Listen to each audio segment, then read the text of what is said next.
আসসালামু আলাইকুম। কি অবস্থা সবার? সবাই কেমন আছেন? সবাইকে ওয়েলকাম করছি আমার নতুন একটি ভিডিওতে। তো অনেকদিন পর একটি লং ভিডিও নিয়ে চলে আসলাম। আজকে আমি রান্না করব fried rice, chicken fried rice.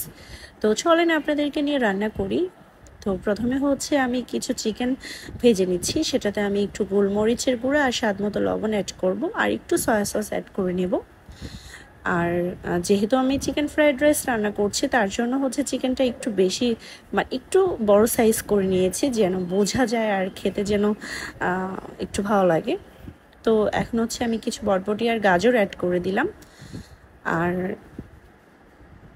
এই ফ্রাইড রাইসটা মানে আমি একদম ঘরোয়া স্টাইলে রান্না করি। আসলে আমি যে জিনিসগুলো রান্না করে থাকি সবগুলো ঘরোয়া স্টাইলেই ট্রাই করি।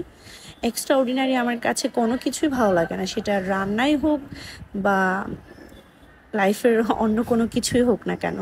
তো যাই হোক, এখন হচ্ছে বাঁধাকপি অ্যাড করে নিয়েছি, তার সাথে হচ্ছে কিছু কাঁচামরিচ ফালি অ্যাড করে দিলাম, আর হচ্ছে কিছু পেঁয়াজ কিউব করে রেখেছিলাম সেটা অ্যাড করে দিচ্ছি, আর একটু সয়া সস অ্যাড করে নিলাম। আর যেহেতু মানে আমি ঘরোয়া স্টাইলে রান্না করি, বলেই নিলাম, শুরুতে বলে নিয়েছি, তো আমি কিন্তু রান্নাতে তেলটা খুবই কম ইউজ করেছি। আবার এখানে একটা কথা আছে, কারণ হচ্ছে রান্নাতে কিন্তু তেল মশলা ঝাল এসব মানে একেবারেই যদি কম ইউজ করা হয় না, তাহলে কিন্তু খেতে মজা হয় না, দেখতেও কিন্তু অতটা লোভনীয় হয় না রান্নাটা। তো তো যাই হোক, আমি আসলে এক এক সময় এক এক ধরনের মানে যখন যেটা যেভাবে রান্না করতে ইচ্ছা করে ওই স্টাইলে রান্না করি। তো এখন হচ্ছে একটু চিনি অ্যাড করে নিলাম, তার সাথে হচ্ছে টেস্টিং সল্ট অ্যাড করতে হবে, আর ফ্রাইড রাইসে তো সেটা করতেই হয়। তো এখন হচ্ছে আমি কিছু যে রাইসটা আমি 70% ইয়া করে রেখেছিলাম, ডান করে রেখেছিলাম, সেটাই হচ্ছে আমি অ্যাড করে দিচ্ছি। যদিও মানে আমি আজকের রাইসটা একটু বেশি হয়ে গিয়েছে, দেখতেই পাচ্ছেন।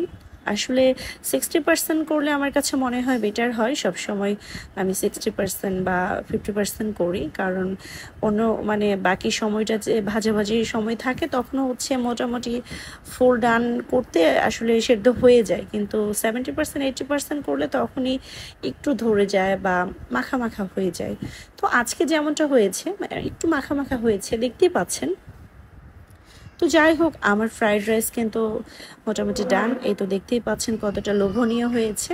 আলহামদুলিল্লাহ, খেতেও অনেক বেশি মজা হয়েছিল। তো আমার ভিডিওটা যদি ভালো লাগে অবশ্যই লাইক কমেন্ট শেয়ার করবেন, আর আমার পেজটা সবাই ফলো করবেন, আর আমার ইউটিউব চ্যানেলটাও সবাই সাবস্ক্রাইব করবেন। সবাই ভালো থাকবেন। আল্লাহ হাফিজ।